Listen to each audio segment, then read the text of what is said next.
Kembali lagi bersama saya Dani Iqbal Setiawan dari Wijitani. Kali ini saya berada di lereng Gunung Ungaran, tepatnya di Bandungan, Kabupaten Semarang.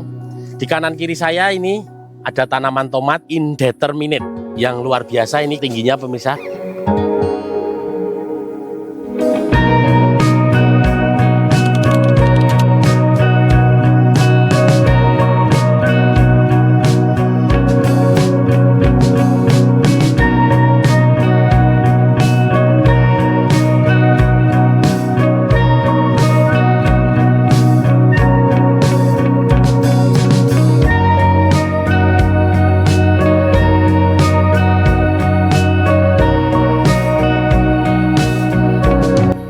Nama saya Joko Pitoyo, alamat Dusunya Gintungan, kelurahannya Bandungan, kecamatan Bandungan, kabupatennya Semarang ikutnya.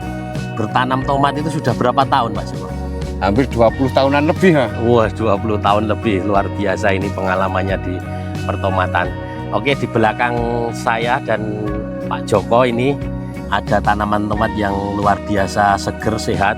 Daunnya masih hijau royo-royo, meskipun tanaman tomat ini sudah mulai panen satu kali. Itu tentunya hebat bener.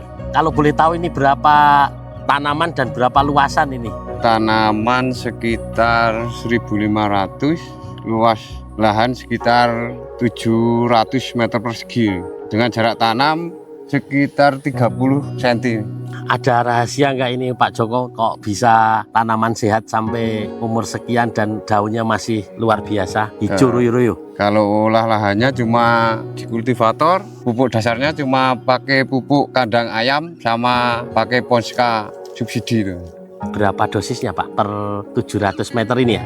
Pupuk kandangnya cuma pakai 50 karung. 50 karung, Ponskanya? Ponskanya cuma habis sekitar 30 kilo. Ini pun juga lahan kedua, pertama. Oh, lahan kedua ya Pak Joko ya? Biasa petani menyebutnya lahan janda. Iya bener ya, janda satu kali ini. Sebelumnya ditanam apa Pak Joko? Sebelumnya tanaman CMK. Oh, cabai keriting ya, CMK cabai keriting. Terus ini tanaman tomat ini tanpa penyiraman sama tanpa pupuk susulan, tanpa pengocoran. Oh. Cuma spray, pakai nutrisi sama fungi sama insek. Tanaman ini tanpa ada pupuk susulan kocoran gitu. Untuk pupuk dari atas atau di spray bareng dengan fungi sama insek dan insek. Pak Joko, ini sekarang itu kan musim kemarau yang sangat ekstrim panas ini. Dari pemirsa ini banyak pertanyaan yang sering muncul di kami itu bahwa momok petani saat ini itu adalah penyakit virus keriting. Bagaimana ini Pak Joko untuk menanggulangi ini? Terutama untuk pemilihan benihnya yang sudah ada toleran sama virus. Oh, iya. Kalau antivirus tidak ada ya benih itu. Selain pemilihan benih, apakah ada rahasia lagi? Tetap masih ada rahasia lagi. Soalnya kan masih toleran kan virus tetap masih ada yang masuk. Jadi kan untuk mengatasinya masih pakai nutrisi. Apa nutrisi yang digunakan Pak Joko ini? Terutama kan untuk benihnya dulu, saya memilih benihnya Rania dari Wijitani. Oh, Rania dari Wijitani ya. Nah, terus untuk mengatasi yang masih ada virusnya masuk, Barosep Plus sama Rabanasol. Oh iya, bisa diperlihatkan Pak Joko seperti apa Barosep, seperti apa Rabana itu? Terutama untuk benihnya. Oh, untuk benihnya ini. Ini kemasannya. Kemasannya ini untuk benihnya. Untuk nutrisinya udah ada kandungan mikronya. Pak Joko menggunakan Barosep Plus. Barosep Plus ya Pak Joko. Ya. Ini yang untuk masa vegetatif, generatif. Ya, untuk masa generatif menggunakan Rabanasol. Kalau sebelumnya ada Rabana khusus juga. Ya, setelah kelihatan bunganya mau jadi buah kan pakainya yang 18. Oh. Biar bunganya nggak rontok. Ini untuk vegetatif berarti saudara. Selanjutnya Pak Joko, dari pengalaman Pak Joko ini semenjak 20 tahun ini, kendala menanam tomat itu apa? Kalau kendalanya kalau tanam tomat itu ya kalau musim penghujan kan terutama kan busuk batang sama busuk daunnya itu Phytophthora. Tapi kemarin kan musim kemarau tapi kemarin kan masih ada hujan. Ini awal mula ya masih kena Phytophthora. Pengendaliannya apa Pak? Pengendaliannya pakainya saya dari Rabana juga, namanya Raban ini funginya. Oh iya ada. Funginya Raban. Raban. Mancozeb biru ini ya. Mancozeb 80% yang biru Raban. Pakainya kan kontak sama sistemik ya. Kontak sama sistemik pemirsa. Untuk yang kontaknya Raban Plus. Iya. Sistemiknya apa Pak?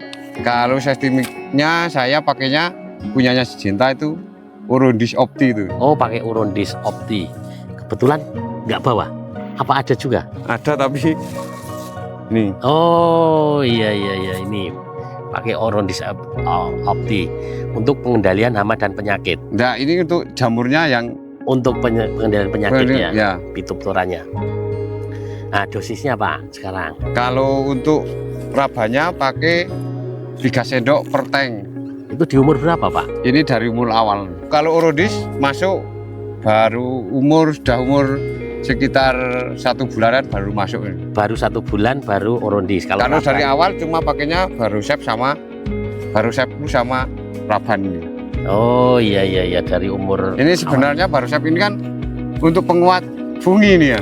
Ini meskipun pupuk mikro tapi di situ juga ada penguat ya. fungi. Jadi kurang lebih mungkin kalau menggunakan Barosep ini pemirsa nanti lapisan lilinnya akan lebih tebal. Kan? Fungsinya tahu Pak Joko itu untuk CU. Kalau CU kan kandungannya kan tembaga ini ya. Oh iya fungsinya Fungsinya sama kan ya? buat ini. Daya tahan juga. Iya daya tahan. Biar daunnya ini kan kelihatan tebal-tebal ini. Oh itu pengaruh dari Ya. CU yang terdapat di Barosep Ya, ini ya. Ya. Kalau untuk es Pak Joko, Kalau esnya kan sulfur. Sulfur itu untuk ini biar daunnya kan hijaunya kan awet ya. Nggak mudah. Ya. Kalau ZA-nya zinc kan untuk biar memacu Pertumbuhan. Ya. Salah satunya mengurangi virus. Iya, iya. Oh iya. Ini beberapa rahasia dari Pak Joko. Ada lagi nggak ini obat yang digunakan? Kalau untuk ini kan biasanya kalau musim kemarau gini kan kutu kebunnya biasanya masuk. Kalau ini kan nggak ada ya. Oh iya bersih ini. Ya. Saya pakainya cuma ini Teoxam produknya Raban. Oh menggunakan Teoxam untuk mengusir Ya. kutu kebul karena di musim Kemarau biasanya kutu kebul kan pasti pasti masuk, banyak, iya. apalagi di tanaman Iya. tomat. ya. Itu salah satu kendala tanaman tomat di musim kemarau. Ya. Dan perlu diketahui bahwa kutu kebul itu vektor pembawa virus juga, sehingga kutu kebul itu harus dibasmi atau Ya. dikendalikan gitu ya Pak ya, ya. lebihnya. Karena kalau Ini kutu kebulnya banyak pasti virusnya masuk. Untuk pemakaian cuma 1 sendok per tank. Oh iya 1 sendok per tank bisa dicampur ini Pak Bisa. dengan obat lain. Ini saya spraynya tetap campur semua. Oh campur semua, mix semua. Jadi Ya. obat yang Pak Joko gunakan ini Mix. di mix semua ya, nggak ada yang nggak di mix ya. Artinya nggak. tidak harus ini harus Nggak. tunggal gitu, nggak ada ya. Tani kan carinya yang simpel kalau itu kan. Kalau untuk ulatnya saya pakainya ini. Urutnya pakainya EMA sama Spanet. Nah, ini untuk pengendalian ulatnya menggunakan Spanet, Spanet Dan? itu bahan aktifnya metomil Metomil, sama ini emamectin. itu emamectin. Kalau Spanetnya kan untuk metomil kan untuk telurnya ya. Telurnya biar tidak menetas ya. Oh iya, telurnya biar nggak menetas. Kalau emanya untuk ulatnya. ulatnya. Untuk penyepriannya terakhir kan kalau saya pasti tiap penyeprian pasti pakainya kan tetap pakai perkat ya. Oh iya. Biarpun musim kemarau tetap pakai perkat. Oh. Biar mengurangi penguapan fungi sama inseknya itu kan tetap harus pakai perkat. Oh iya. Nah, ini- Perekatnya juga. Perekatnya pakai perkat penembus perata. Ini mereknya Betel ini. Sebenarnya perekatnya ini dah buat ulat sama buat kalau cabai untuk lalat buah ini. Ya pemirsa. Jadi Pak Joko tetap menggunakan perekat karena perekat ini juga lebih meratakan gitu Ya Pak betul. mengurangi penguapan karena dia akan lebih mengikat Ya, gitu ya Pak ya. Mengikat. Oh iya Pak Joko, tadi dari obat-obat ini berapa intensitas yang digunakan Pak Joko per penyemprotnya ini? Maksudnya berapa hari sekali gitu? Kalau ini awal penyeprian seling 3 hari jadinya 5 hari nyampe spray lagi. Waktu itu kan masih musimnya kemarau tapi hujannya masih ada. Iya, Terus ini akhir-akhir ini penyebraian 1 minggu sekali. Karena akhir-akhir ini nggak ada hujan, Ya. Pak Joko untuk akhir-akhir sudah mulai merah ini penyebraian cuma 1 minggu 1 sekali. minggu sekali. Kalau dulu 5 hari Iya. sekali. Ini Pak Joko, khususnya di daerah lereng Ungaran ini, itu kan sudah beberapa hari atau beberapa bulan sudah nggak hujan, Ya. sudah memasuki musim kemarau. Apakah ada ini Pak Joko, penyiraman atau pengairan kincir dan sebagainya untuk menambah Ya. kesegaran tanaman ini itu? Alhamdulillah untuk kalau daerah lereng Ungaran khususnya Kelurahan Banduan ini, kalau untuk tanaman tomat 1 sampai 3 kali kena hujan sampai panen pun nggak usah pakai penyiraman, dah panen nih. Alhamdulillah. Sudah panen Iya. ya? Bisa panen. Berarti ini sampai umur 80 hari ini belum ada Belum. penyiraman sama sekali? Belum ada penyiraman. Kalau Untuk pengairan- pengocoran belum ini. belum juga ya? Tapi sudah luar biasa bagus ya Pak Joko ya? Ya, ini alhamdulillah ini ya. Nah, untuk nutrisi apakah ada lagi Pak? Untuk pembesar buahnya pakainya Brikal ini. Oh, Brikal. Ini juga salah satu rahasia untuk memperbesar buah, Sama ini buahnya kan biar mengkilap. lebih mengkilap. Iya. Boleh dicoba ini pemirsa Brikal. Untuk masa generatifnya ini bagus untuk buah sampai atasnya biar besar ini. Buah sampai atas bisa besar. Ya. Pak Joko, ini ada satu pertanyaan lagi nih. Tanaman tomat ini kan sudah mulai merah, Ya. sudah mulai panen 1 kali. Ya. Nah, untuk hubungan dengan perawatan, kenapa ini daunnya sampai bawah ini nggak dikurangi? Biasanya saya lihat di petani-petani tomat itu ketika sudah mulai merah itu kelihatan buah tok itu, daunnya dibuang gitu. Kenapa Pak? Kalau ini kan musim kemarau, ini memang nggak saya rempel daun bawahnya untuk mengurangi penguapan dari bawah tanahnya gitu biar ya? ini biar lembab ini. Oh, justru untuk Urusan, naungan ya? ya. Oh, selain itu berpengaruh nggak Pak di hasilnya ketika tidak dirempel itu? Sebenarnya ya nggak ngaruh ya, tapi kan ini memang musim kemarau kan biar penguapan tanahnya nggak cepet gitu. Terus kenapa ini setiap tanaman tomat untuk khususnya dataran tinggi itu kok selalu dipangkas pucuknya itu Pak Joko? Kenapa ini ya? Itu Ya, juga banyak pertanyaan itu. Untuk pemangkasan untuk topping atasnya ya. Topping ya. Untuk topping sebenarnya kan kalau untuk dataran tinggi kan kalau udah ditoping kan pertumbuhan kan terus ya. Berjalan terus ya? Jalan terus. Jadi kan nanti kan udah ditoping kan bisa rubuh ini ya. Oh, lanjarannya yang nggak Ya. kuat ya kalau nggak Hasilnya ditoping. nggak kuat. Tapi akan berpengaruh di besar buah juga Ya. mungkin ya? Mungkin ya bisa. Untuk besar buahnya tetap ada pengaruhnya ya. Pengaruhnya Kalau ya? tanpa topping kan biasanya buahnya Semakin banyak? semakin banyak tapi buahnya kurang besar. Kurang maksimal. Ya, kurang maksimal. Oh iya, untuk topping itu sebenarnya per pohon itu disisain berapa janjang, berapa klaster itu, ada rahasianya atau ada hitungannya nggak itu? Kalau menurut saya untuk topping itu tinggal Idealnya. petaninya. Tinggal petaninya. Tinggal petaninya mau berapa tandan yang disisakan ya. Kalau rata-rata petani sini Pak Joko? Kalau rata-rata petani sini kan toppingnya biasanya kan udah umur 60 sampai 70 baru topping itu sebenarnya kan Berapa janjang itu kira-kira? kira-kira kan kalau sini sekitar sudah 7 sampai 8. 7 sampai 8. Ya. Untuk tanaman Pak Joko yang ada di belakang kita ini Kalau ini rata-rata 8 sampai 9 tandan ini. 8 sampai 9. Iya, Kenapa nggak 7 sampai 8 ini? cuma mau coba ini ya sebenarnya. Oh, sambil ngetes Ya, obat gitu, Ya. obat dan Nutrisi. pupuk nutrisi ya untuk Rabanasol sama ini sama Barusep Plus ini sebenarnya. Oh, yang rata-rata petani sini dipelihara 7, Iya, Pak Joko mencoba untuk memelihara 9. Nanti Ya. hasilnya akan seperti Ya, betul. apa? Oh, perlu diketahui nih Pak Joko itu memang senang coba-coba pemirsa ini. Kalau saya lihat ini Pak Joko, tomatnya kan besar-besar ini. Itu satu janjang itu yang maksimal bisa berapa kilo Pak Joko? satu tandannya Tandannya ya. ya bisa 8 on sampai 1 kilo ini kali ini ya. 8 on 1 kilo. Nggak lebih 1 kilo. Kalau yang besar ada Kalau ya? yang besar ada ya. Pasti ya. lebih ya. Ya, Itu 8 on sampai 1 kilo itu diambil ya, rata-rata ya. rata-rata ya. Karena memang sebenarnya memang bisa dikatakan Pak Joko tadi bisik-bisik di belakang ya sebenarnya kurang air, cuman karena memang jarak ke lahan itu jauh dan di sini irigasinya itu sudah mati sehingga tanaman ini kurang air. Mungkin kalau tercukupi air itu bisa lebih akan maksimal. Ya, gitu. lebih maksimal lagi. Pak Joko memang sering menggunakan lanjaran setinggi ini ya. Berapa tingginya ini? Kalau untuk ajir, kalau memang daerah sini kan pemakaiannya panjangnya 2,15 meter. 2,15 meter. 2,15 meter Yang kan masuk ke tanah itu 15 ya? untuk ditancapkan ke tanahnya kan 15 sampai 10 cm. Jadinya kan untuk ketinggiannya sekitar 2 meter ini. 2 meter. Ya.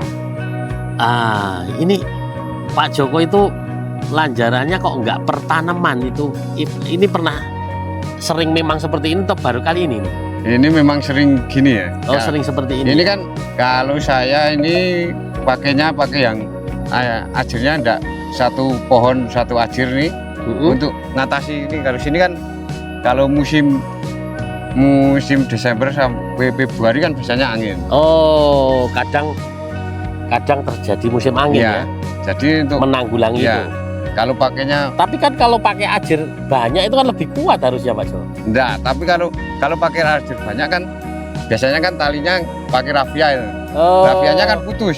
Nah, nanti kan rubuh. Kalau ini kan pakainya tambang sama rafia ini ada angin kan enggak putus ini. Nah, talinya jadinya ini cuma goyang. Saling nahan ya. Iya.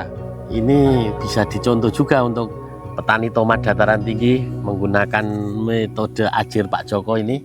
Kembali ke flashback tadi saya ingat. Jadi Pak Joko itu kan 20 tahun lebih bertani dan menanam tomat. Itu apakah Pak Joko itu setiap tahun atau setiap nanam itu selalu nanam tomat atau ada selingan aku pernah bosen nanam tomat itu pernah nggak? Sebenarnya kalau saya ya tanamnya ya enggak tomat aja, tapi kalau untuk tomat memang saya Selalu punya. Selalu tanam. Setiap tahun itu pasti Iya, punya ya Tiap panenan tahun tomat. pasti punya. Untuk panenan yang paling tinggi berapa? Untuk panenan yang paling tinggi di harga 13.000. 13.000 pernah. Ya. Tapi harga 500 ya pernah. Tinggal mengalihkan kalau 13.000. Tapi kok nggak kapok kalau 500 yang pernah? Kenapa Pak? Prinsipnya kan gini ya. Tergantung musim tanam ya. Kalau pas panen raya terus tanaman banyak yang bagus kan harganya pasti tetap jatuh kalau tani. Selain bertani apa sih Pak kesibukan Pak Joko itu apa selain bertani? Apa ada kesibukan lain? Gitu? Nggak ada Memang kesibukannya benar-benar tani ya. Tani. Dari lulus SMP langsung terjun ke pertanian. Ke pertanian. Oke, selain bertani mungkin Pak Joko itu sangat aktif di sosial media sebenarnya saudara. Facebooknya apa Pak Joko? Bisa diperkenalkan ke petani apa ke pemirsa? Nanti siapa tahu pengen kenal dengan Pak Joko, ya kan? Bisa tanya-tanya langsung. Pak Joko itu termasuk aktif di sosial media, salah satunya Facebook dan TikTok gitu. Facebooknya channelnya apa Pak Joko? Kalau Facebooknya akunnya nama saya sendiri, Joko Pitoyo. Oh, namanya Joko Pitoyo. Ora aneh-aneh. Jantengnya apa aneh? Joko Pitoyo. Ya. Gitu. Di TikTok? Kalau di TikTok namanya Petani Hobi. Petani Hobi. Tapi tadi selama perjalanan tadi ngobrol-ngobrol nih, aku itu terkenalnya petani koplak gitu. Itu ceritanya piye kuwi? Kalau untuk julukan petani koplaknya kan saya gini ya.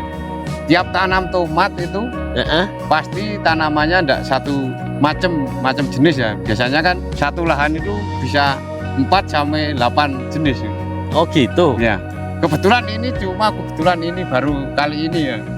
Satu lahan tanamannya cuma pakai benihnya rania dari biji tani. Dari biji tani. Oh, kebetulan apa memang ini baru ini ya. Baru ini dia nanam satu varietas. Tapi kayaknya asik ini. Baru kali ini kan nanam satu varietas. Tentunya nanti kita akan tanyakan. Kenapa milih rania? Karena rania ini kan tentunya Pak Joko bukan hanya nanam satu kali ini. Ini untuk rania kalau yang saya suka ini buahnya kan besar. Buahnya besar. Terus sudah toleran sama virus. Oh. Terus buahnya itu kan besarnya bisa sampai atas itu. Oh iya. Standar. Oh jadi rata. Ya. Besar di bawah sampai atas itu bisa rata.